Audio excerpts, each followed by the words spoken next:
कल हम लोग बात कर रहे थे संविधान सभा के निर्माण की।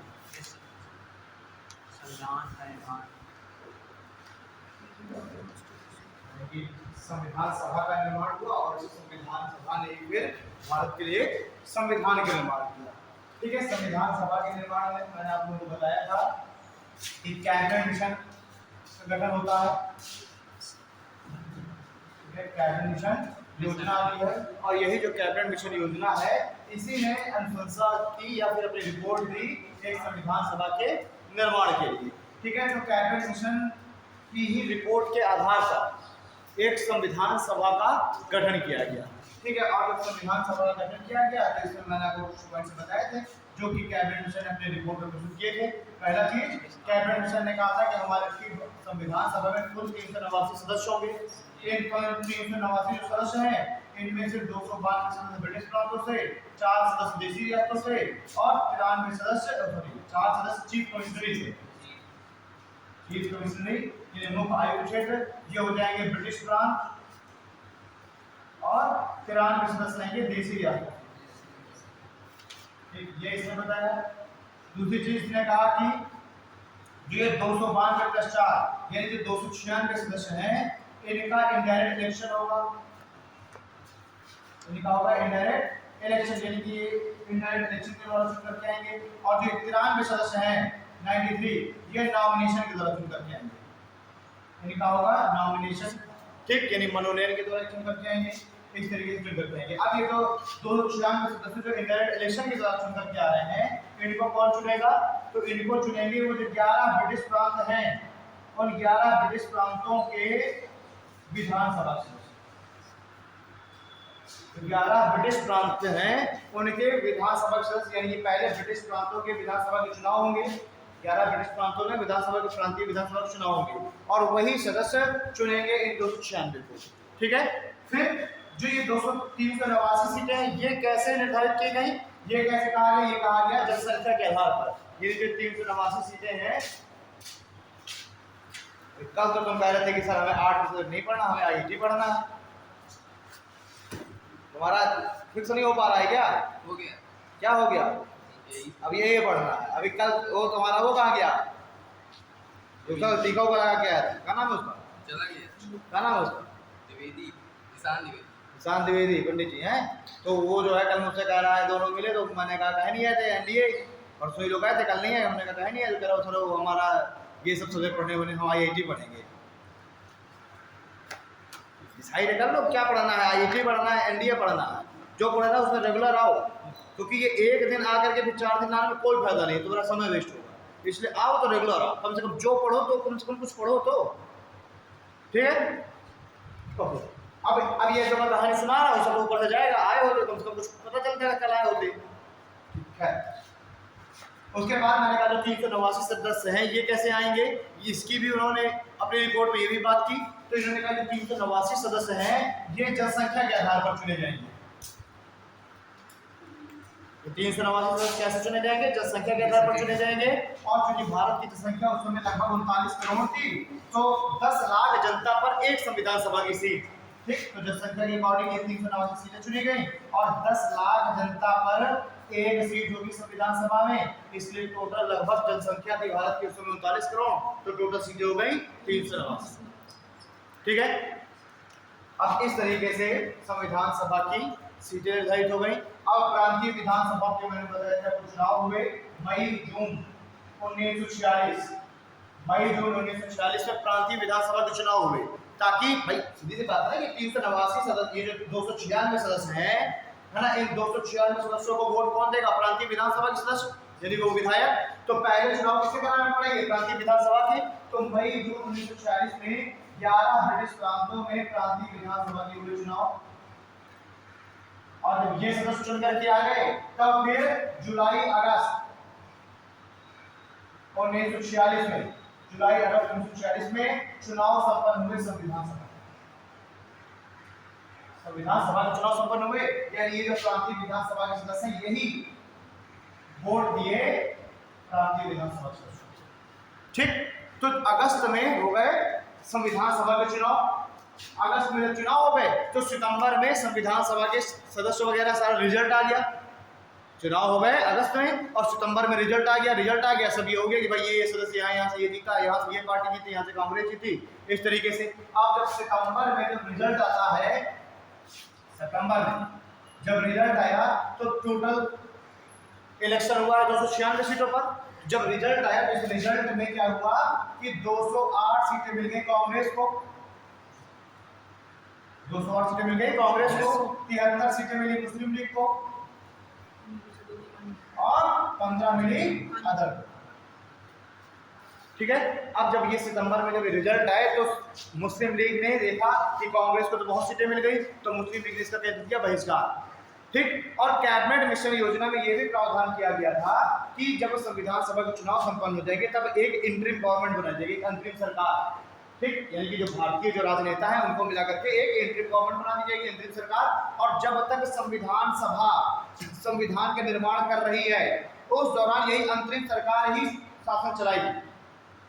भी एक गवर्नमेंट चुनकर के आती है, वो गवर्नमेंट ही शासन चलाती है। तो ये कहा गया कि जब तक संविधान सभा उधर संविधान का निर्माण कर रही है उस दौरान भारत का प्रशासन चलाने के लिए कोई ना कोई तो होना चाहिए।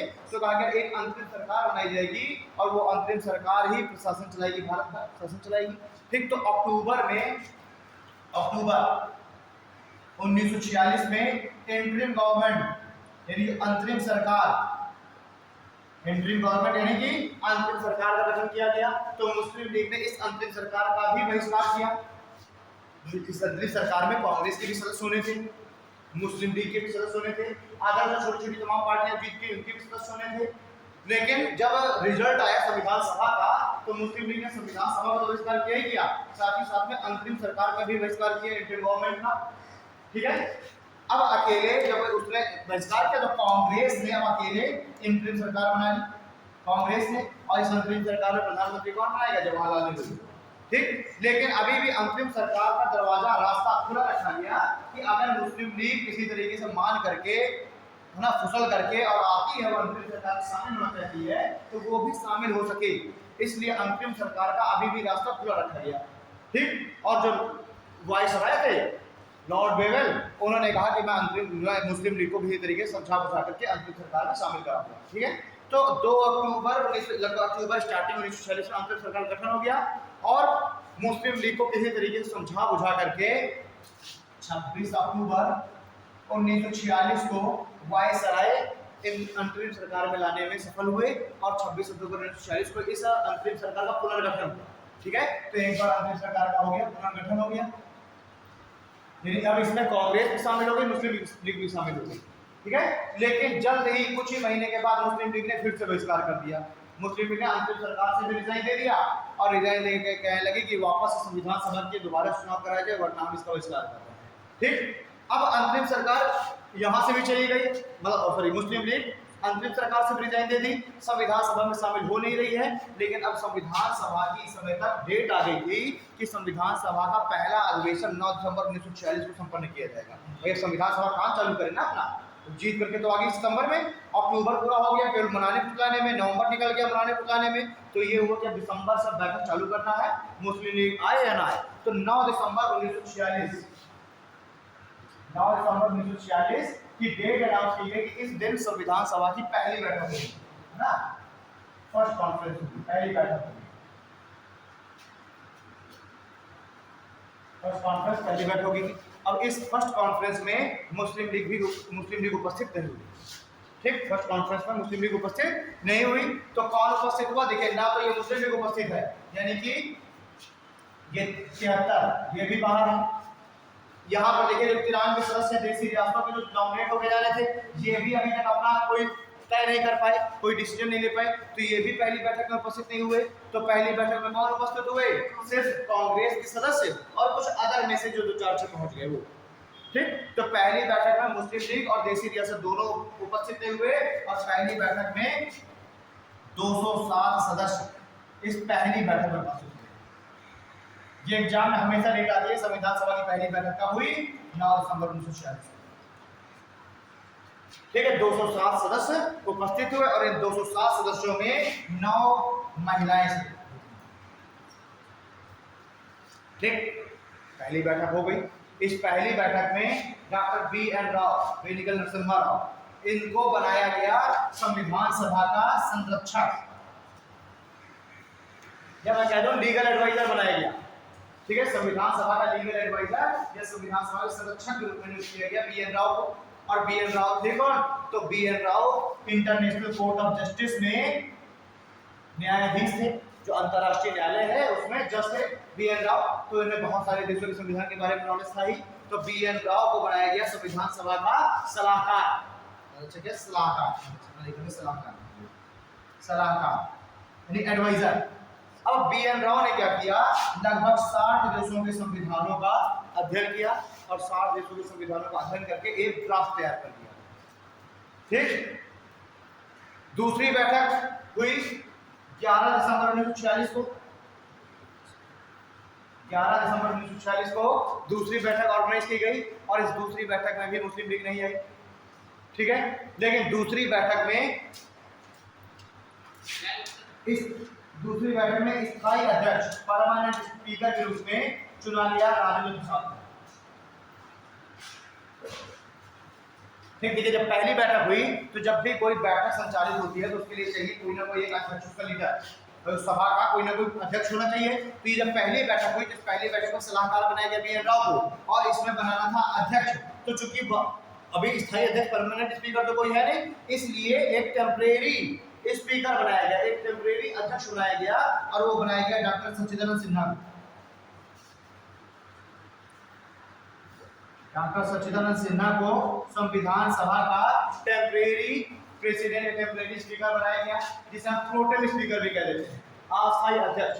ठीक, और इन्हीं डॉक्टर सच्चिदानंद सिन्हा ने पूरी संविधान सभा के सभी सदस्यों को शपथ दिलाई और शपथ दिलाने के बाद स्थायी अध्यक्ष का चुनाव संपन्न कराया। ठीक है, तो 11 दिसंबर को कहा गया कि भाई आवेदन भेजिए, इसको भी अध्यक्ष पद के लिए खड़ा होना है। ठीक, आवेदन वगैरह आए और अगली बैठक में, दूसरी बैठक में 11 दिसंबर 1946 को राजेंद्र प्रसाद को संविधान सभा का स्थायी अध्यक्ष बना दिया गया। ठीक है, दूसरी बैठक हो गई। तीसरी बैठक हुई 13 दिसंबर 1946 को। 11 दिसंबर 1946, इस तीसरी बैठक में जवाहरलाल नेहरू ने उद्देश्य प्रस्ताव प्रस्तुत किया। उद्देश्य प्रस्ताव, ऑब्जेक्टिव रेजोल्यूशन, यानी कि हम जो संविधान का निर्माण करने जा रहे हैं वो कैसा होगा, एक उद्देश्य रखा। इस उद्देश्य के साथ हम आगे बढ़ने वाले हैं, ये था इसका मतलब। ठीक है, तो एक उद्देश्य प्रस्ताव रखा जवाहरलाल नेहरू ने, लेकिन अभी संविधान सभा के द्वारा यह उद्देश्य प्रस्ताव स्वीकार नहीं किया गया, क्योंकि संविधान सभा अभी भी इंतजार कर रही थी मुस्लिम लीग का कि शायद मुस्लिम लीग भी आ जाए। भाई अब चूंकि मुस्लिम लीग भी एक बड़ी पार्टी है, 73 सीटें पाई हुई है, तो ये था कि भाई मुस्लिम लीग भी आ जाए, वो भी अपनी सहमति दे दे कि हाँ भाई ये उद्देश्य सही रहेगा, हम इस तरह से हम आगे बढ़ेंगे, तब तो पूरे देश का संविधान कहलाएगा, तब तो कहलाएगा सारे देश के प्रत्येक व्यक्ति का इसमें समर्थन है। तो अभी 13 दिसंबर को जवाहरलाल नेहरू ने जो ये उद्देश्य प्रस्ताव प्रस्तुत किया, इसको स्वीकार नहीं किया गया, इसको होल्ड में डाल दिया गया। ठीक, फिर समय आता है 22 जनवरी का, 22 जनवरी 1947 को। इस दिन यह उद्देश्य प्रस्ताव स्वीकार किया गया। इस समय का कंफर्म हो गया कि मुस्लिम लीग वापस आने वाली नहीं है। तो 13 दिसंबर को पहली बार जवाहरलाल नेहरू ने उद्देश्य प्रस्ताव प्रस्तुत किया और 22 जनवरी 1947 को यह उद्देश्य प्रस्ताव संविधान सभा के द्वारा स्वीकार कर लिया गया। ठीक है, अब 22 जनवरी से संविधान सभा का ये अधिवेशन है, अधिवेशन चल रहा है, संविधान सभा के लोग बातचीत कर रहे हैं। फिर क्या हुआ कि 29 अगस्त 1947 को संविधान सभा ने एक ड्राफ्ट कमेटी गठित की। फिर संविधान सभा ने एक प्रारूप समिति का गठन किया। उस प्रारूप समिति का काम यह था कि B.N. राव ने जो 60 देशों का अध्ययन करके जो एक प्रारूप तैयार किया है, एक ड्राफ्ट तैयार किया है, उसकी ड्राफ्टिंग करना। ड्राफ्टिंग मतलब उसमें काट छांट करना, ठीक है, उसमें सुधार करना, जो चीजें हमारे लिए आवश्यक है उनको जोड़ना, जो बेकार उनको हटाना, है ना, उनकी एक तरीके से क्या करना, मॉडिफिकेशन उसमें करना। तो 29 अगस्त 1947 को एक प्रारूप समिति का गठन किया गया। प्रारूप समिति यानी इसे प्रारूप समिति को हम क्या बोलेंगे, ड्राफ्ट कमेटी। अब ड्राफ्ट कमेटी का कोई काम पूछ ले क्या है, तो आप बताएंगे B.N. राव के द्वारा निर्मित जो प्रारूप है उसकी ड्राफ्टिंग करना। ठीक है भाई, अब ये जो प्रारूप समिति है, इस प्रारूप समिति में 7 सदस्य थे। प्रारूप समिति में कितने सदस्य थे? 7। इन 7 में से एक थे अध्यक्ष, और अध्यक्ष कौन है? बी.आर. अम्बेडकर। बी.आर. अम्बेडकर है इसके अध्यक्ष, और 6 अन्य सदस्यों में है अल्लादी कृष्ण स्वामी अय्यर, गोपाल स्वामी अयंगर, के.एम. मुंशी, मोहम्मद शाहदुल्ला, ठीक है, डी.पी. खेतान और बी.एल. मित्रा। ठीक, बाद में बी.एल. मित्रा की हो गई मृत्यु हो गई, तो बी.एल. मित्रा की जगह आ गया एम. माधव राव, और जो डी.पी. खेतान है उन्होंने रिजाइन दे दिया स्वास्थ्य खराब होने के कारण, उनकी जगह आ गया डी.टी. के समुचा। ठीक, तो ये 7 सदस्य थे प्रारूप समिति के। इस प्रारूप समिति ने 3 बार अपनी इस ड्राफ्ट को, अपनी रिपोर्ट को संविधान सभा के सामने 3 बार, ठीक, प्रारूप समिति ने 3 बार इस पूरी रिपोर्ट को संविधान सभा के सामने रखा। और इन 3 बार में जब पहली बार जब संविधान के प्रारूप को रखा गया प्रारूप समिति संविधान सभा के सामने, ड्राफ्ट कमेटी ने उसमें ड्राफ्टिंग की, और ड्राफ्टिंग करके चूंकि संविधान सभा ने ही तो निर्माण किया ना प्रारूप समिति का, यानी प्रारूप समिति किसके प्रति जवाबदेह है? संविधान सभा के। तो इस प्रारूप समिति ने संविधान की इस प्रारूप को जब पहली बार रखा, तो उसका उद्देश्य था कि संविधान सभा के प्रत्येक सदस्य को इस संविधान से परिचित करा, इंट्रोड्यूस करा, हम क्या है बनाने जा रहे हैं। ठीक है, जब दोबारा रखा तो दोबारा रखने के पीछे का उद्देश्य था कि जो भी उसमें सुधार करने, संशोधन करने, एडिटिंग करनी है, उसके लिए लोगों से सुझाव मांगा। लोगों ने सुझाव मांगे, दिए लोगों ने सुझाव, लगभग 78 सुझाव प्राप्त हुए संविधान सभा को, और 78 में से लगभग 2500 सुझावों को जगह दी गई, शामिल कर दिया गया। और जब तीसरी बार जब प्रारूप समिति ने इस प्रारूप को रखा संविधान सभा के सामने, वो डेट थी 14 नवंबर 1949 से लेकर के 26 नवंबर 1949। तीसरी बार कब रखा? 14 नवंबर से लेकर 26 नवंबर 1949 था। और इस तीसरी बार जब रखा गया तब संविधान में जो भी वाक्य संबंधी अशुद्धि थी, ट्रांसलेशन संबंधी अशुद्धि थी, या फिर मात्रा है, बंदी रह गई है, पूर्णविराम रह गया है, इन सबको दूर करना, और इसे दूर किए गए। और 26 नवंबर 1949 को इस संविधान सभा ने हमारे संविधान को अधिनियमित कर लिया। ठीक है जी, यहाँ तक की कहानी तुमको लिखना है। कहाँ तक हमने लिख लिया था? 94 सीटों को मारना। अच्छा, कैबिनेट मिशन हम केवल लिख रहे थे ना? हाँ, तो कैबिनेट मिशन का लिख गया है 296 सीटों में चुनाव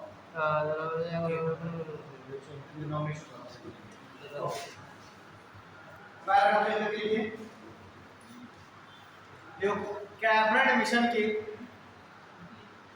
मिशन की रिपोर्ट के आधार पर, कैबिनेट मिशन की रिपोर्ट की, तो थोड़ा सा क्लास अगर फ्री लगती है, थोड़ा सा का पानी आवासी लोग को चलो 4 7 8 9 10 12 लोग, 3 लोग को छुट्टी करेंगे, कई दिन कहाँ यूपीएस से कर रहे हो, कौन सी क्लास पास होती है? 11 में हो, ये बढ़िया हो, ठीक है, तो अभी ठीक है, 17 साल हो गई, ये तो सही है, ये तो मेरी शिक्षा हो जाती है ना, हमारी डेटा पर यूपीएससी ये प्रश्न है ना, इस वाले कमरे के पास पढ़ना ठीक है। तो हाँ,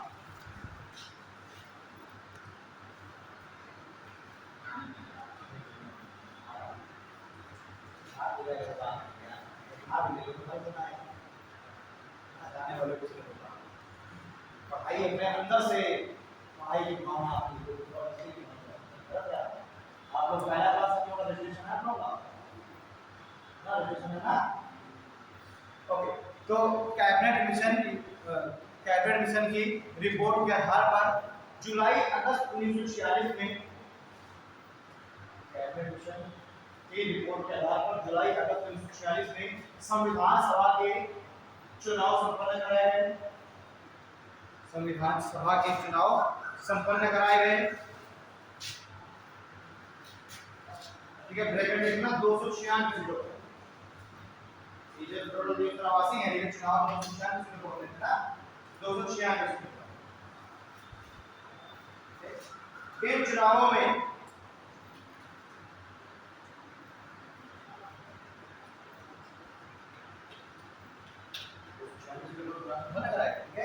इन चुनावों में 208 सीटें कांग्रेस को, इन चुनावों में 260 सीटें कांग्रेस को,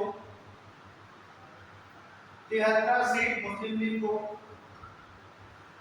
260 सीटें कांग्रेस को, 73 सीट मुस्लिम लीग को, जबकि 15 सीटें अन्य को प्राप्त हुई, जबकि 15 सीट अन्य को प्राप्त, 15 सीट अन्य को प्राप्त। ठीक है,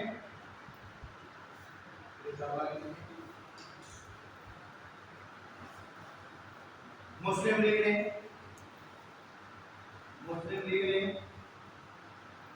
चुनाव के नतीजों को देखते हुए, मुस्लिम लीग ने चुनाव के नतीजों को देखते हुए संविधान सभा का बहिष्कार कर दिया। मुस्लिम लीग ने चुनाव के नतीजों को देखते हुए संविधान सभा का बहिष्कार कर दिया तथा अंतरिम सरकार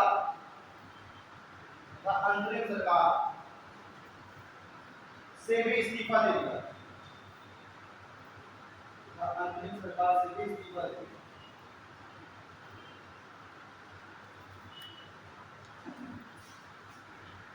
बात में पहले शामिल हुई है ना, और तो अंतरिम सरकार का भी इस्तीफा दे दिया।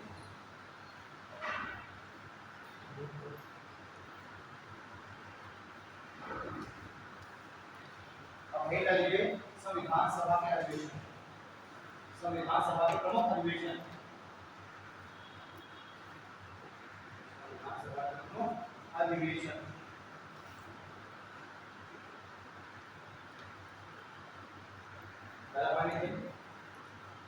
संविधान सभा का प्रथम अधिवेशन, संविधान सभा का प्रथम अधिवेशन 9 दिसंबर 1946 को संपन्न हुआ। 9 दिसंबर 1946 संविधान सभा का प्रथम अधिवेशन 9 दिसंबर 1946 को संपन्न हुआ। इस अधिवेशन में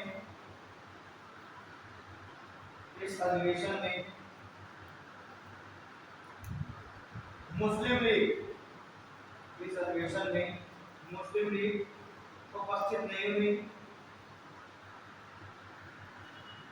इस अधिवेशन में मुस्लिम लीग उपस्थित नहीं हुई। ठीक है,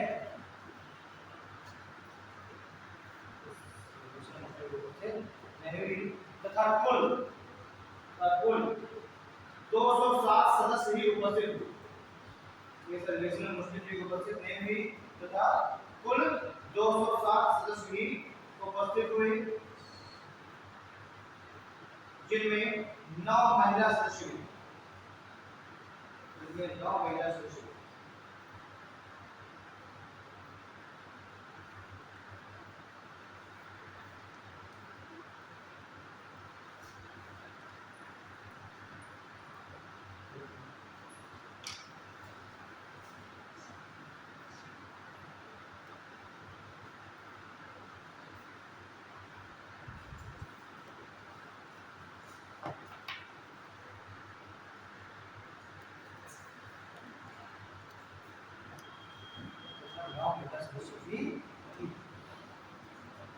इसे नहीं आ रही, इसे जैसे पॉइंट इस वाले में बेसिक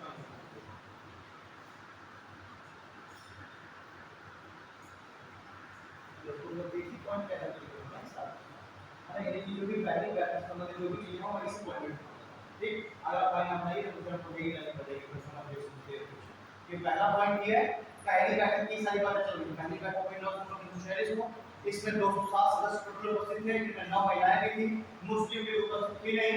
ठीक, इसी में लिख दिया गया।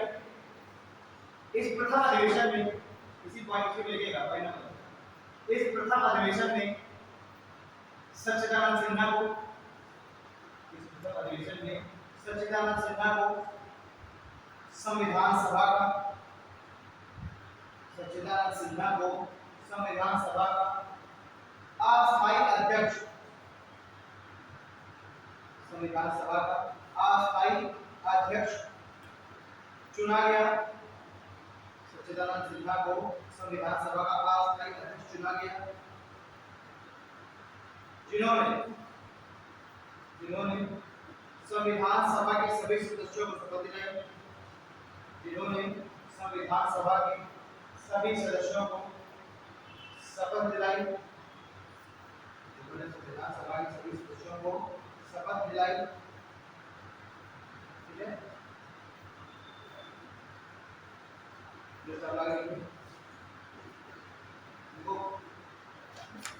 ब्रिटेन के पूर्व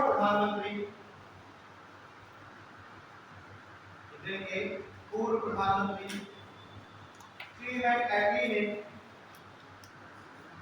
ब्रिटेन के पूर्व प्रधानमंत्री क्लीमेंट एटली ने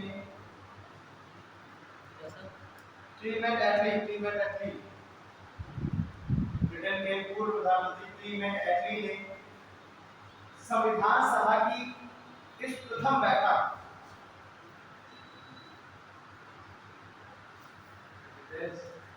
प्रधानमंत्री क्लीमेंट एटली ने संविधान सभा की इस प्रथम बैठक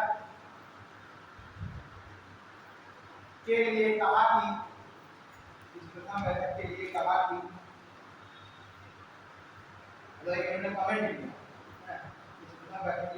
कि एक ऐसा विवाह संपन्न हो रहा है जिसके दुल्हन है।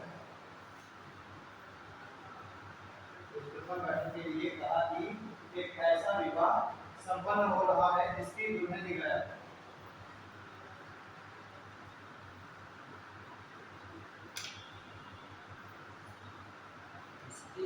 जिसकी दुल्हन गायब है। आगे कैसे विवाह संपन्न हो रहा है जिसकी दुल्हन ही गायब है। ठीक है, अब 2 सेकंड सारा कुछ हो गया, क्या हुआ ना, क्या क्या समझिए। सेकंड वाली थिंग, जो संविधान सभा का दूसरा अधिवेशन 11 दिसंबर 1946 को संपन्न हुआ। संविधान सभा का दूसरा अधिवेशन 11 दिसंबर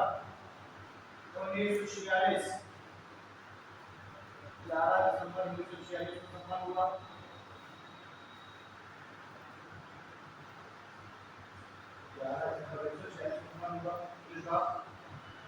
डॉक्टर राजेंद्र प्रसाद को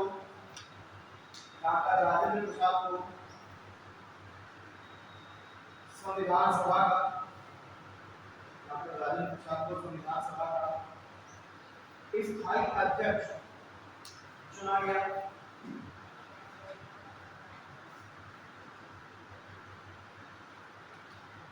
डॉक्टर राजेंद्र प्रसाद को संविधान सभा का स्थायी अध्यक्ष चुना गया तथा एच.सी. मुखर्जी को संविधान सभा का उपाध्यक्ष, क्योंकि एच.सी. मुखर्जी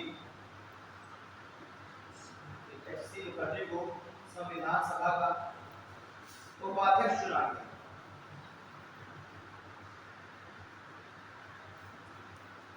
एच.सी. मुखर्जी को संविधान सभा का उपाध्यक्ष चुना गया। ठीक है, अगर लिखिए बी.एन. राव संविधान सभा के सलाहकार चुने गए। बी.एन. राव संविधान सभा के सलाहकार, बी.एन. राव संविधान सभा के सलाहकार चुने गए। अब तीसरा पढ़िए, संविधान सभा का तीसरा अधिवेशन 13 दिसंबर 1946 को हुआ। संविधान सभा का तीसरा अधिवेशन 13 दिसंबर 1946 को हुआ। 13 दिसंबर 1946 को हुआ। इस अधिवेशन में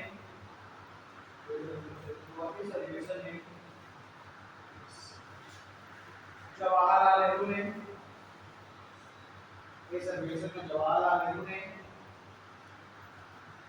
सभा के समक्ष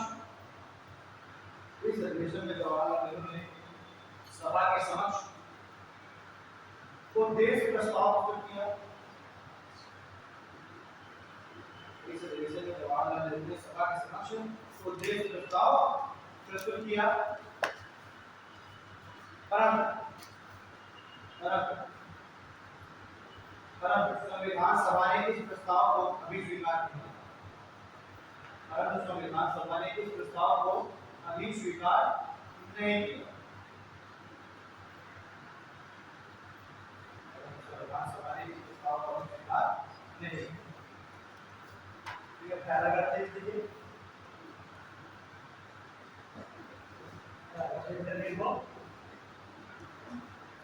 उद्देश्य संविधान सभा के द्वारा उद्देश्य प्रस्ताव संविधान सभा के द्वारा उद्देश्य प्रस्ताव 22 जनवरी 1947 को स्वीकार किया गया। संविधान सभा के द्वारा उद्देश्य प्रस्ताव 22 जनवरी 1947 को स्वीकार किया गया और यही उद्देश्य प्रस्ताव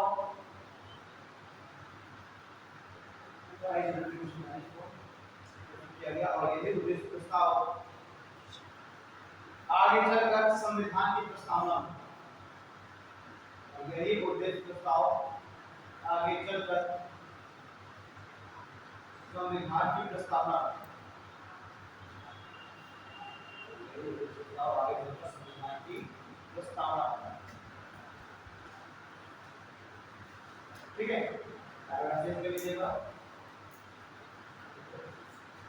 संविधान सभा के द्वारा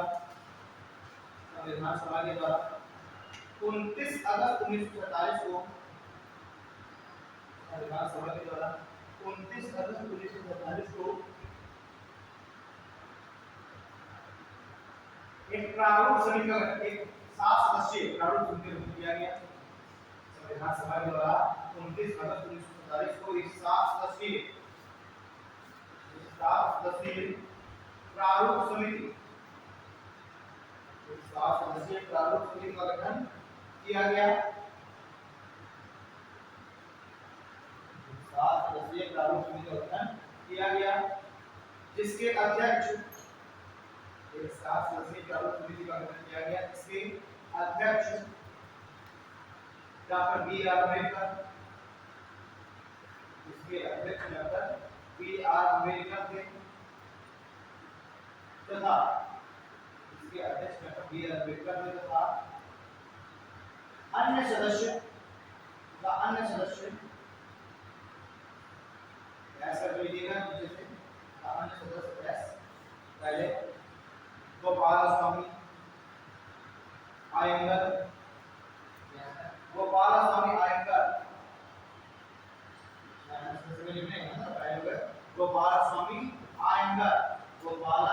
आयंगर। अगले हैं गोपाल स्वामी आयंगर, ठीक है ना। अब देखो अल्लादी कृष्णा स्वामी अय्यर, अल्लादी आधारा बड़ाला की बात की मात्रा अल्लादी कृष्णन स्वामी अय्यर, अल्लादी कृष्णन स्वामी अय्यर। ठीक है, पढ़ लिखो मोहम्मद शाहरुल्लाह,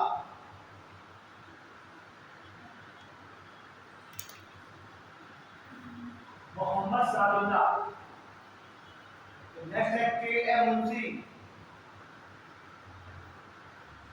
के एम मुंशी।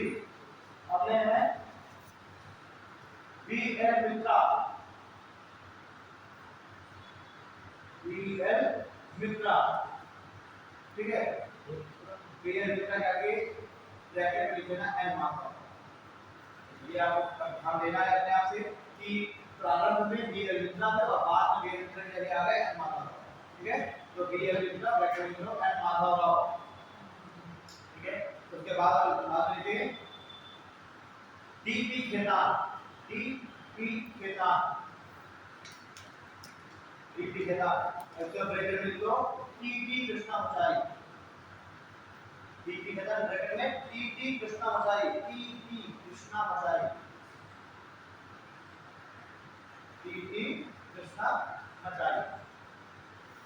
ठीक है, ये हो गए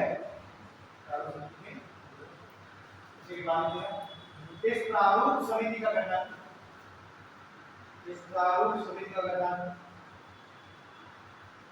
बी एन राव द्वारा, इस प्रारूप समिति का गठन बी एन राव द्वारा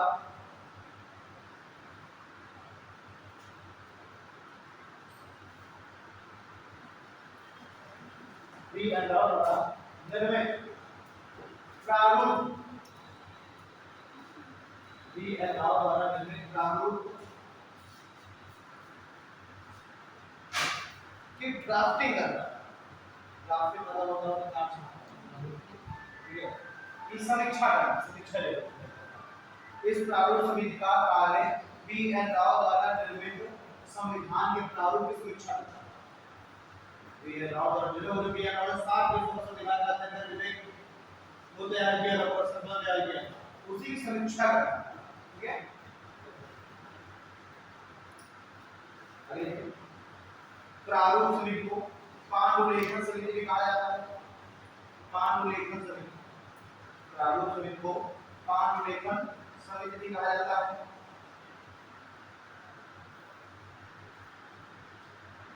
इस समिति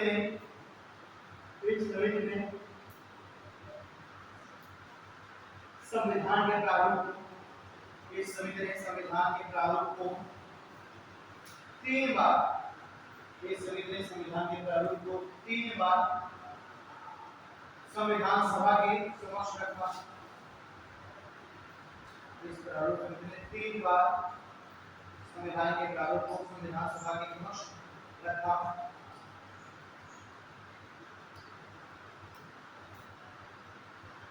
अब हाइलाइट प्रमुख बिंदु, प्रमुख फैक्चुअल पॉइंट्स को लिखते हैं।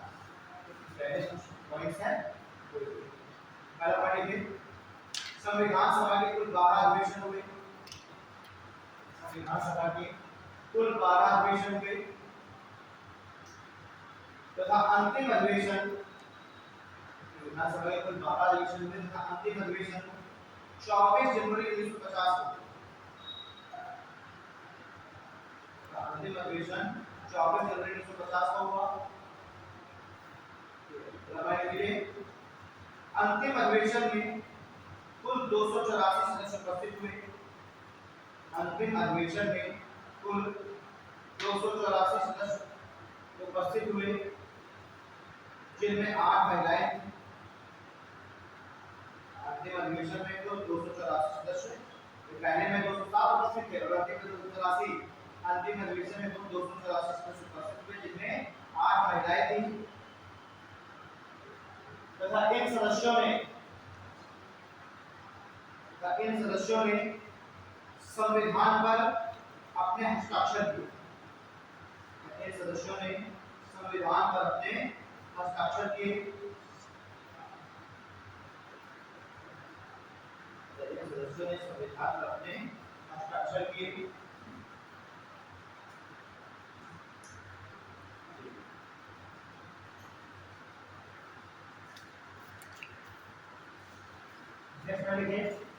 संविधान पर प्रथम हस्ताक्षर जवाहरलाल नेहरू ने।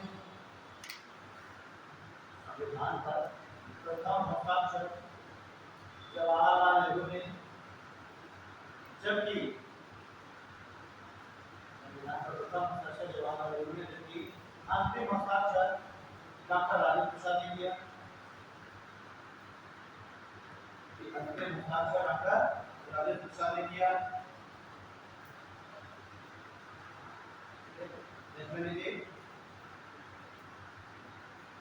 इसी दिन मतलब अंतिम बैठक हुई 24। इसी दिन डॉक्टर राजेंद्र प्रसाद को भारत का प्रथम राष्ट्रपति चुना गया। इसी दिन डॉक्टर राजेंद्र प्रसाद को भारत का प्रथम राष्ट्रपति चुना गया।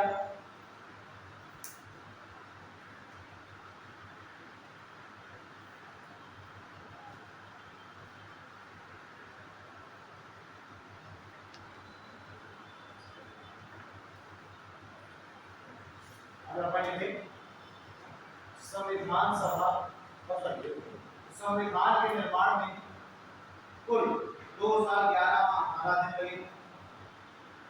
संविधान के निर्माण में कुल 2011 18 दिन लगे।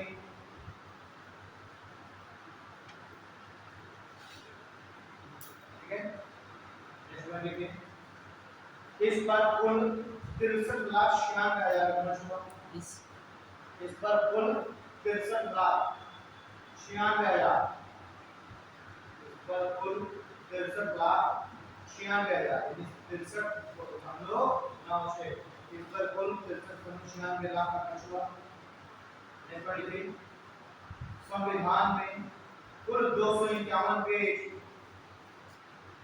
संविधान में कुल 251 पेज तथा 251 पेज तथा 1,17,369 शब्द, 1,17,369 शब्द जैसे कम पेज तथा 1,17,369 पेज है। ठीक है, संविधान की हिंदी तथा अंग्रेजी प्रति, संविधान की हिंदी तथा अंग्रेजी मूल प्रति हस्तलिखित है। इंग्लिश और हिंदी दोनों की किया है वो अपनी भाषा से लिखी है। संविधान की दोनों हिंदी तथा अंग्रेजी प्रति हस्तलिखित है।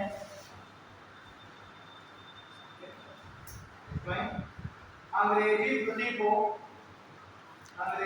को प्रेम बिहारी रायजादा ने, अंग्रेजी प्रति को प्रेम बिहारी रायजादा, अंग्रेजी प्रति को प्रेम बिहारी रायजादा ने इटालियन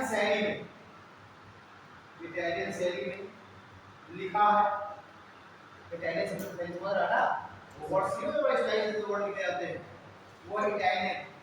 ठीक है, तो अंग्रेजी प्रति को प्रेम बिहारी रायजादा ने इटालियन शैली में लिखा है, जबकि हिंदी प्रति को घनश्याम गुप्ता ने देवनागरी लिपि, जबकि हिंदी प्रति को घनश्याम गुप्ता ने देवनागरी लिपि में लिखा, देवनागरी लिपि में लिखा। नेक्स्ट पॉइंट, शांति निकेतन के कलाकार, शांति निकेतन के कलाकार नंदलाल घोष ने, शांति निकेतन के कलाकार नंदलाल घोष ने संविधान को सुसज्जित किया है। शांति निकेतन के कलाकार नंदलाल घोष ने इसे सुसज्जित किया, सुसज्जित किया। ठीक है, जैसा लिखे संविधान के प्रथम पृष्ठ में, संविधान के प्रथम पृष्ठ में राम लक्ष्मण तथा सीता का चित्र अंकित। संविधान के प्रथम पृष्ठ में राम लक्ष्मण तथा सीता का चित्र अंकित।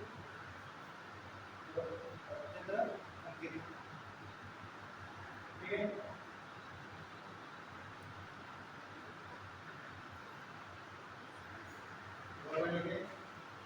संविधान की मूल प्रति को ग्वालियर की सेंट्रल लाइब्रेरी में, संविधान की मूल प्रति को ग्वालियर की सेंट्रल लाइब्रेरी में सुरक्षित रखा गया। संविधान की मूल प्रति को ग्वालियर की सेंट्रल लाइब्रेरी में सुरक्षित रखा गया।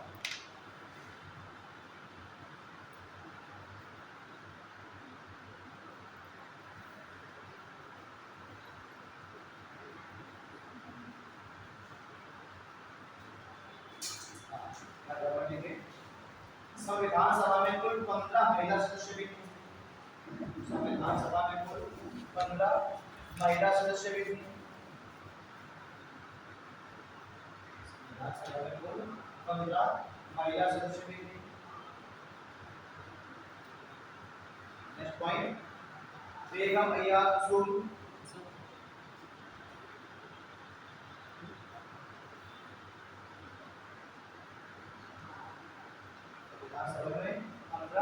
महिला सदस्य भी थी। अगला पॉइंट, एकमात्र महिला सदस्य बेगम अय्याज रसूल थी। एकमात्र महिला सदस्य बेगम हयात उसूल थी। ठीक है, अगला लिखिए मैडम बीकाजी कामा को, मैडम बीकाजी कामा, मैडम बीकाजी कामा को मदर ऑफ इंडियन कॉन्स्टिट्यूशन, भारतीय संविधान की मां माना जाता है। मैडम बीकाजी कामा को संविधान सभा की मां माना जाता है।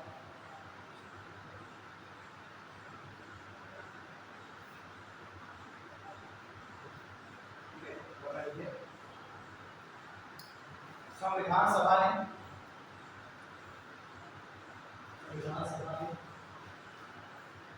राष्ट्रीय झंडे को 22 जुलाई 1947 को अपनाया।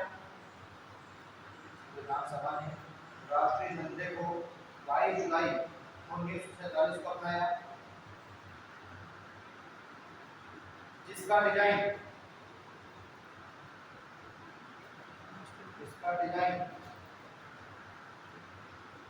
पिंगली वेंकैया नायडू ने दिया। इसका डिजाइन पिंगली वेंकैया नायडू, जिसकी डिजाइन पिंगली वेंकैया नायडू, पिंगली वेंकैया नायडू, इसका डिजाइन पिंगली वेंकैया नायडू ने तैयार किया।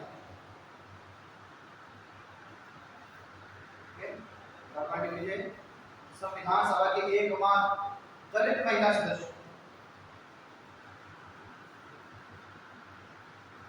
संविधान सभा की एकमात्र दलित महिला सदस्य दक्षयानी वेलायुधन, दक्षयानी वेलायुधन, दक्षयानी वेलायुधन,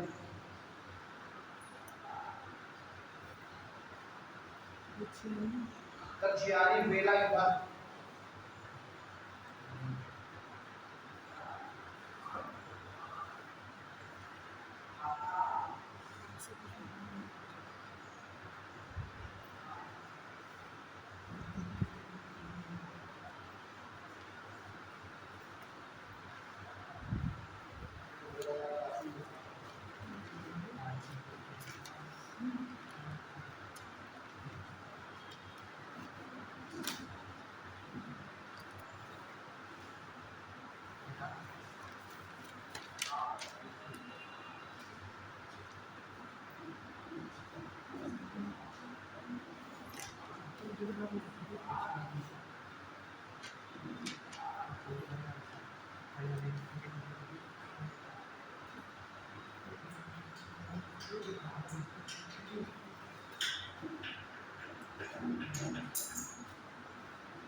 अब ये जो हिंदू संविधान है ये किस दिन अधिनियम किया गया 26 नवंबर 1949 को। ये अंतिम जिस दिन तीसरी बार जब रखा इस प्रारूप से विधेयक संविधान को संविधान सभा के सामने, तो उसी दिन संविधान सभा ने 26 नवंबर 1949 को अधिनियमित कर लिया, है ना, यानी कि इसको स्वीकार कर लिया और 16 अनुच्छेदों को लागू कर दिया गया 26 नवंबर 1949। ठीक, तो 16 9 संविधान बन के रेडी था, संविधान पूरा बन के रेडी था, लेकिन सिर्फ 16 अनुच्छेदों को ही लागू किया गया 26 नवंबर 1949 और बाकी का पूरा संविधान 2 महीने बाद यानी 26 जनवरी 1950 को लागू किया गया। इसके पीछे का भी कारण है और कारण ये है कि 1929 में कांग्रेस का लंबा अधिवेशन हुआ था।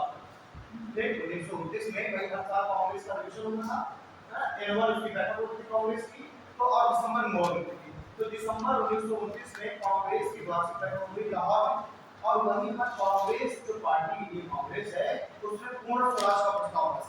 यदि उस पार्टी ने उस बैठक में एक एजेंडा सेट किया कि अब हमें डोमिनियन स्टेट नहीं मांगना, अब हम मांगे पूर्ण स्वराज। अंग्रेजी स्वराज क्या मांगे? पूर्ण स्वराज। तो इन्होंने पूर्ण स्वराज का प्रस्ताव पास कर दिया उस 1919 की तारीख, ठीक है। और 26 जनवरी 1950 26 जनवरी 1930 को दिसंबर 1929 में अधिवेशन हुआ और उसमें कांग्रेस ने पूर्ण स्वराज का प्रस्ताव पास कर दिया। और बस 26 जनवरी 1930 को वही लाहौर में रावी नदी के तट पर इन्होंने स्वतंत्रता दिवस की घोषणा कर दी। इन्होंने कहा अब हर साल 26 जनवरी को स्वतंत्रता दिवस मनाएंगे, ठीक है। तो कांग्रेस अब हर साल 26 जनवरी को स्वतंत्रता दिवस मनाती चली आ रही है। और जब देश आजाद हुआ, संविधान का जब निर्माण हुआ, तो उसमें कांग्रेस सबसे बड़ी पार्टी है, तो कांग्रेस की भी ज्यादा चल रही है। तो कांग्रेस, अच्छा कांग्रेस पिछले 20 सालों से लगातार 26 जनवरी को मानती चली आ रही है स्वतंत्रता दिवस। तो कांग्रेस को लगा कि अब देश तो हमारा आजाद हुआ हो गया 15 अगस्त को, तो हम स्वतंत्रता दिवस मनाएंगे 15 अगस्त को। संविधान बन के ऑलरेडी हो गया 26 नवंबर को, तो अगर हम संविधान को लगा हुआ 26 नवंबर को लागू कर दे रहे हैं, तो हम गणतंत्र दिवस मनाएंगे 26 नवंबर को। फिर 26 जनवरी का जो ऐतिहासिक महत्व है, इसको लोग धीरे-धीरे भूल जाएंगे, जो नई जनरेशन है ये भूल जाएगी कि भाई 26 जनवरी को कांग्रेस ने स्वतंत्रता दिवस मनाया था और ये सब मनाया इस तरीके से। तो कांग्रेस ने क्या कहा कि हम ऐसा करते हैं कि 26 जनवरी का भी ऐतिहासिक महत्व बना रहे और 26 नवंबर का भी महत्व बन जाए, इसलिए 26 नवंबर को हम मनाएंगे विधि दिवस। विधि दिवस इन्होंने क्या, इसीलिए 26 नवंबर को केवल 16 अनुच्छेद लागू किए गए और बाकी के कितने अनुच्छेद थे? 395 395 में से 16 अनुच्छेद लागू हो गए 26 नवंबर को और बाकी के अनुच्छेद लागू हो गए 26 जनवरी को लागू, 2 महीने बाद। तो 26 नवंबर को मनाया गया विधि दिवस और 26 जनवरी को मनाया गया गणतंत्र दिवस। और इसी विधि दिवस को अब हम मनाते हैं संविधान दिवस, ठीक है। तो कांग्रेस ने जो ऐतिहासिक महत्व ये बना रहे, इस वजह से 26 नवंबर को बन गया था पूरा संविधान, लेकिन फिर भी उसमें 16 अनुच्छेद लागू किए और बाकी के 23 अनुच्छेद लागू कर 26 जनवरी को और उसी दिन मनाते हैं गणतंत्र दिवस, ठीक है। जिस समय संविधान बन के रेडी हुआ, संविधान जब लागू हुआ, तो उस समय संविधान में कितने अनुच्छेद थे? 395 में बोला तो जिस हमारा संविधान बना बन के लागू हुआ, तो संविधान में बोला अनुच्छेद 395 कुल कितने भाग थे? 22 कुल 22 भाग थे हमारे मूल संविधान में। तो अनुसूचियां कितनी थी? 8 अनुसूचियां थी 8 हमारे मूल संविधान में, अनुच्छेद थे 395 और भाग थे 22।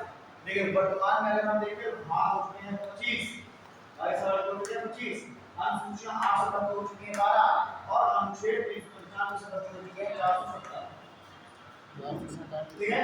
अभी तक वर्तमान तक हमारे संविधान में कुल 104 अमेंडमेंट हो चुके हैं, 104 संविधान संशोधन हो चुके हैं, ठीक। हर बार संविधान संशोधन कराना उसमें कुछ चीजें ऐड कर लेते हैं। संविधान संशोधन करने की आवश्यकता हमें क्यों पड़ी? ताकि जो नई जनरेशन आ रही है उसके अकॉर्डिंग संविधान ढल सके, वो भी संविधान को अपना संविधान मानते हैं, इसलिए अपने जरूरत पड़ी संविधान में थोड़ा बहुत अमेंडमेंट करनी, ठीक है। पैराग्राफ से लिख दीजिए, देखो 26 नवंबर 1949 को 26 नवंबर 1949 को संविधान सभा की 26 नवंबर 1949 को संविधान सभा के सदस्यों ने संविधान को 26 नवंबर 1949 को संविधान सभा के सदस्यों ने संविधान को अधिनियमित अंगीकृत एवं आत्मार्पित किया। अधिनियमित अंगीकृत एवं आत्मार्पित किया। अधिनियमित यानी लागू करा देना, है ना। अंगीकृत यानी कि स्वीकार कर लेना, आत्मार्पित यानी कि बिल्कुल अपनी आस्था पर, अंगीकृत यानी आत्मार्पित किया तथा 16 अनुच्छेदों को लागू कर दिया गया। तथा इस दिन 16 अनुच्छेदों को लागू कर दिया गया, 16 अनुच्छेदों को लागू कर दिया गया और इस दिन को विधि दिवस के रूप में मनाया गया और इस दिन को विधि दिवस के रूप में मनाया गया। जो कि वर्तमान में संविधान दिवस है, जो कि वर्तमान में संविधान दिवस के रूप में मनाया जाता है, जो कि वर्तमान में संविधान दिवस के रूप में मनाया जाता है।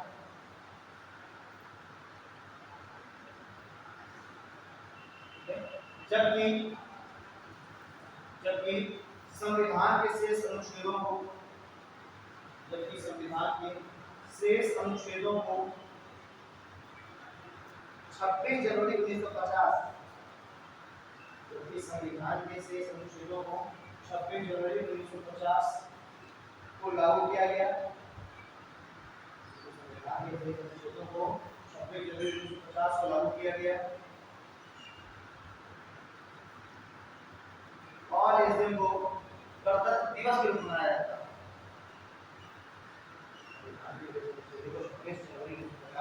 किया गया और इस दिन को गणतंत्र दिवस के रूप में मनाया जाता है।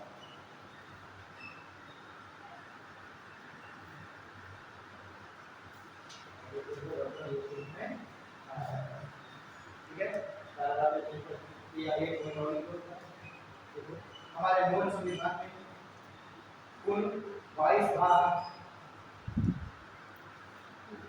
हमारे मूल संविधान में कुल 22 भाग, 8 अनुसूचियां, हमारे मूल संविधान में कुल 22 भाग, 8 अनुसूचियां, 395 अनुच्छेद, हमारे मूल संविधान में कुल 22 भाग, 8 अनुसूचियां, 395 अनुच्छेद थे। जबकि वर्तमान में कुल 25 भाग, वर्तमान में कुल 25 भाग, 12 अनुसूचियां, 25 भाग, 12 अनुसूचियां और लगभग 470 अनुच्छेद।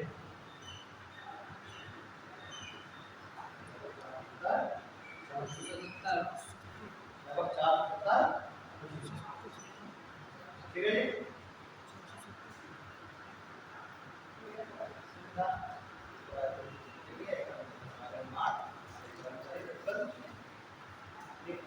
अगला जो टॉपिक है मैंने प्रिंट पर पढ़ा दिया सकता हूं कैसा प्रियम्बल है प्रस्तावना ये सर अभी कर लो परसों क्लास करते हैं। तो प्रियम्बल से एक क्वेश्चन जरूर आता है तो पढ़ लेना, तो प्रियम्बल को ही हम देख करके हम ये पूरा पता कर सकते हैं कि आगे का हमारा संविधान क्या कहता है। ठीक है, संविधान के जो उद्देश्य हैं, आदर्श हैं, वो सारे प्रियम्बल में लिखे हुए हैं। ठीक है, उसी से हमें पता चलता है प्रियम्बल को पढ़ने की उद्देशिका, प्रियम्बल के मतलब उद्देशिका, यानी उद्देश्य, ऑब्जेक्टिव क्या है हमारे संविधान का, आगे संविधान के अंदर क्या है, ये सब हम प्रियम्बल पढ़ के जानेंगे। और प्रियम्बल में शक्ति का स्रोत क्या है, इसकी भी बात की गई। शक्ति का स्रोत कौन है, हमारा संविधान को शक्ति किससे मिल रही है, जनता से। ठीक है, शक्ति का स्रोत जनता। हम हमारा संविधान कैसा देश बनाना चाह रहा है, कैसा राज्य बनाना चाह रहा है, कैसा राज्य बनाना चाह रहा है हमारा संविधान।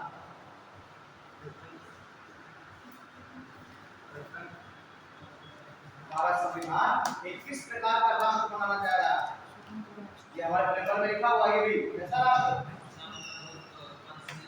संपूर्ण प्रभुत्व संपन्न समाजवाद पथनिरपेक्ष लोकतांत्रिक गणराज्य। पेपर क्या कहता है, हम भारत के लोग भारत को एक संपूर्ण प्रभुत्व संपन्न समाजवाद पथनिरपेक्ष लोकतांत्रिक गणराज्य बनाने के लिए तथा उसके सभी नागरिकों को सामाजिक, आर्थिक एवं राजनीतिक न्याय, विचार, अव्यक्त विश्वास, धर्म और उपासना की स्वतंत्रता, प्रतिष्ठा तथा अवसर की समता प्राप्त कराने के लिए तथा राष्ट्र तथा उसके सभी नागरिकों में राष्ट्र के प्रति एकता एवं अखंडता सुनिश्चित करने वाली बंधुता बढ़ाने के लिए आज अपनी संविधान सभा में एकत्रित होकर दिनांक 26 नवंबर 1949 को मिति मार्गशीर्ष शुक्ल पक्ष सप्तमी संवत 2006 विक्रमी को पेतर द्वारा अपना यह संविधान अंगीकृत, अधिनियमित एवं आत्मान्वित है। तो ये है पूरा प्रियम्बल, और इस प्रियम्बल में अगर हम देखेंगे तो सब कुछ लिखा हुआ है कि शक्ति का स्रोत क्या है। पहली लाइन लिखा हुआ है, हम भारत के लोग भारत को, यानी कि हम भारत के लोग ही है, भारत के लिए सब बना रहे हैं, हम भारत के लोग ही संविधान निर्माण कर रहे हैं, यानी कि सोर्स ऑफ पावर कौन है, भारत के लोग। कैसा देश बनाना चाह रहे हैं, तो एक संपूर्ण संपूर्ण राष्ट्र हो जो कि अपने आर्थिक और भाव मामलों में खुद से अपने डिसीजन ले सके संपूर्ण रूप से। समाजवाद यानी कि सोशलिज्म हो, समाज का प्रत्येक व्यक्ति इक्वल हो, राष्ट्र के रिजर्वेशन समान, समाजवाद, पंथनिरपेक्ष, देश का कोई भी धर्म नहीं होगा कि वो हर एक धर्म की आदर रखेगा, हर एक धर्म को बराबर इक्वलिटी देगा, ठीक है। पंथनिरपेक्ष, लोकतांत्रिक यानी कि डेमोक्रेसी होगी, यानी सरकार जनता की होगी, जनता की तरफ चुनी हुई सरकार होगी, जनता का शासन होगा, डेमोक्रेसी ना। डेमोक्रेसी यानी डेमोक्रेसी का मतलब होता है जनता का शासन, तो जनता का शासन होगा यानी कि जनता ही अपने प्रतिनिधियों को चुनेगी और वो प्रतिनिधि जनता के विवाह पर शासन करेंगे। फिर गणराज्य, गणराज्य यानी भारत का एक संविधान होगा, एक चुना हुआ राष्ट्रपति होगा और चुना हुआ राष्ट्रपति जनता के द्वारा चुना जाएगा और हर एक 5 साल में नियमित प्रधान की बदलता है, तो यानी कि गणतंत्र देश, रिपब्लिक, ठीक। तो ऐसा तो देश होगा, 5 तरह के देश की बात करें, ऐसा देश होगा और नागरिकों को यही संविधान ये भी बात कर रहा है कि नागरिकों को क्या क्या मिलेगा, तो ये बोल रहा है नागरिकों को 3 तरह का न्याय मिलेगा, सामाजिक, आर्थिक और राजनीतिक न्याय हमारा संविधान उपलब्ध कराएगा नागरिकों को, ठीक। फिर स्वतंत्रता, 5 प्रकार की स्वतंत्रता उपलब्ध कराएगा, विचार, अभिव्यक्ति, विश्वास, धर्म और उपासना की स्वतंत्रता। फिर 2 प्रकार की क्षमता उपलब्ध कराएगा, प्रतिष्ठा और अवसर की क्षमता उपलब्ध कराएगा, ठीक है। और हमारा संविधान यह प्रयास करेगा कि देश का प्रत्येक नागरिक ऐसा काम करे ना, इस तरीके का काम करे देश का प्रत्येक नागरिक जिससे हमारा राष्ट्र एकीकृत हो, एक हो, अखंड हो, यानी राष्ट्र की एकता और अखंडता। हमारा संविधान लोगों से क्या अपेक्षा कर रहा है, हमारा संविधान लोगों की यह अपेक्षा रख रहा है कि वो एक ऐसा काम करे जिससे राष्ट्र की एकता और अखंडता सुनिश्चित, ठीक है। तो कह रहा है राष्ट्र की जो देश के सभी नागरिक राष्ट्र के प्रति एकता और अखंडता सुनिश्चित करने वाली बंधुता बढ़ाने के लिए, ठीक। क्या करें राष्ट्र के नागरिक एक बंधुता की भावना रखें, आपस में भाईचारे की भावना रखें, और जब देश का प्रत्येक नागरिक आपस में भाईचारे की भावना रखेगा तो राष्ट्र कैसा हो जाएगा, एक हो जाएगा, राष्ट्र की एकता है, राष्ट्र की अखंडता है ना। तो ये भी हमारा संविधान, संविधान ने पहले तो कौन बता दिया, फिर संविधान ने बताया कि हमारा राष्ट्र कैसा राष्ट्र बने वो बता दिया, फिर बता दिया नागरिकों को क्या मिले, फिर चौथे स्टेप में क्या बता दिया कि नागरिकों के भी कुछ रिस्पांसिबिलिटीज हो, जिम्मेदारियां हो, और नागरिकों की जिम्मेदारी क्या है कि नागरिक भाईचारे के साथ रहें, और जब यही बंधुता, नागरिक आपस में बंधुता के साथ रहें, और जब नागरिक बंधुता के साथ रहेंगे तो राष्ट्र हमारा एकता और अखंडता ही रहेगा, ठीक। तो कह रहा है राष्ट्रीय प्रति एक और अखंडता सुनिश्चित करने वाली बंधुता बढ़ाने के लिए, ठीक है, क्या हो गए वो सब विधान के ऐसा काम करेंगे। और फिर लास्ट पैराग्राफ में बता दिया कि संविधान किस दिन लागू हो रहा है, तो कह दिया कि आज हम सभी एकत्रित होकर के अपनी संविधान सभा में, संविधान सभा को संविधान बनानी है ना, तो कहा गया कि संविधान सभा में आज हम सब एकत्रित होकर के आज दिनांक 26 नवंबर 1949, ठीक है। और फिर हिंदी कैलेंडर अनुसार भी डेट बता दी, तो कैलेंडर अनुसार डेट हो गई, सब अंग्रेजी कैलेंडर अनुसार 1949, लेकिन हिंदी कैलेंडर अनुसार भी डेट बता दी मिति मार्गशीर्ष, यानी महीना कौन सा होगा, मार्गशीर्ष यानी अल्हड़ का महीना, ठीक है। मिति मार्गशीर्ष शुक्ल पक्ष सप्तमी, यानी कि चंद्रमा शुक्ल पक्ष की सप्तमी को होगा, चंद्रमा के 2 पक्ष हैं, शुक्ल पक्ष और कृष्ण पक्ष, और चंद्रमा में शुक्ल पक्ष में है भाई 15 दिन शुक्ल पक्ष होता है, 15 दिन कृष्ण पक्ष होता है जी, ये 14 दिन एक्चुअली 14 दिन होता है शुक्ल पक्ष, 14 दिन होता है कृष्ण पक्ष, और एक पूर्णिमा एक अमावस्या होता है, तो शुक्ल पक्ष की सप्तमी में है चंद्रमा, और संपन्न है 2006 विक्रमी विक्रम संपन्न के अनुसार 2006 में। इसलिए हम सब अपनी संविधान सभा में आके एकत्रित होते हैं और एकत्रित होकर अपने इस संविधान को अधिनियमित करते हैं, अधिनियमित यानी कि लागू करते हैं, अंगीकृत करते हैं, जिसको अपनाते हैं और आत्मार्पित करते हैं, कि अपनी आत्मा से उसको एक्सेप्ट कर लेते हैं, अपनी बिल्कुल आत्मा से करते हैं, ठीक है। ये हमारा फिर एक चीज आपको ये याद रखना है कि हमारे मूल संविधान में 3 शब्द हैं, कौन समाजवाद, पंथनिरपेक्ष और अखंडता, इन तीनों शब्दों को वहां में जोड़ा गया 42वें संविधान संशोधन अधिनियम 1976।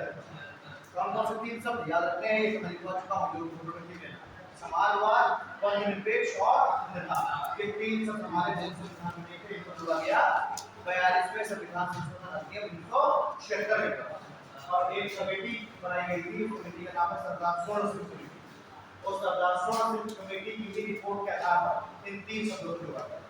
ठीक, तो हमारे मूल संविधान में धर्मनिरपेक्ष के स्थान पर धर्मनिरपेक्ष समाजवाद तो बिल्कुल नहीं, लेकिन धर्मनिरपेक्ष के लिए क्या था, धर्मनिरपेक्ष। तो 42वां संविधान संशोधन जब किया गया तो उस संशोधन के द्वारा धर्मनिरपेक्ष को धर्मनिरपेक्ष कर दिया गया और समाजवाद और अखंडता ठीक है। ठाकुरदास भार्गव ने क्या कहा, ठाकुरदास भार्गव ने कहा कि ये संविधान की आत्मा है। ठाकुरदास ने क्या कहा, ये संविधान की आत्मा है। के मुंशी ने इसको संविधान की कुंजी कहा, विधानसभा सदस्य के मुंशी ने इसको संविधान की कुंजी कहा। इस तरीके से आपको ठीक है। फिर हमने 2 केसेस प्रियम्बल को लेकर के पढ़े। एक बार हमने बेरुवादी के 1960 और इस केस में सुप्रीम कोर्ट ने अपना डिसीजन दिया कि प्रस्तावना संविधान का भाग नहीं है और क्योंकि भाग नहीं है इसलिए प्रस्तावना में संशोधन नहीं हो सकता। फिर एक केस आया भोलानाथ के 1967, उसमें भी सुप्रीम कोर्ट ने यही कहा कि प्रियम्बल संविधान का भाग नहीं है इसलिए संशोधन नहीं हो सकता। और फिर तीसरा केस आया 1973 का केशवानंद भारती केस, 1973 केशवानंद भारती केस।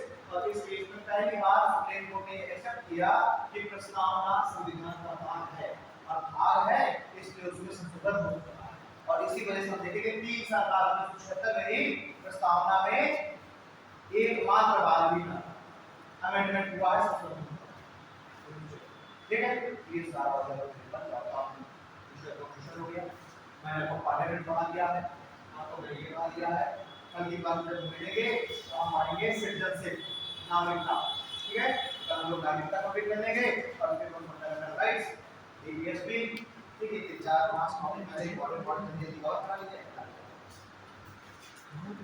ठीक है, एक दिन आया कि पढ़ते हुए एक दिन ये पढ़ता वही वाला को हटाया। कल मुझे मिला बेचारा मेरा ईमान नहीं लगता, आज मैं पढ़ने में आई भी पढ़ूंगा। आज फिर आगे वही क्या बनेगा।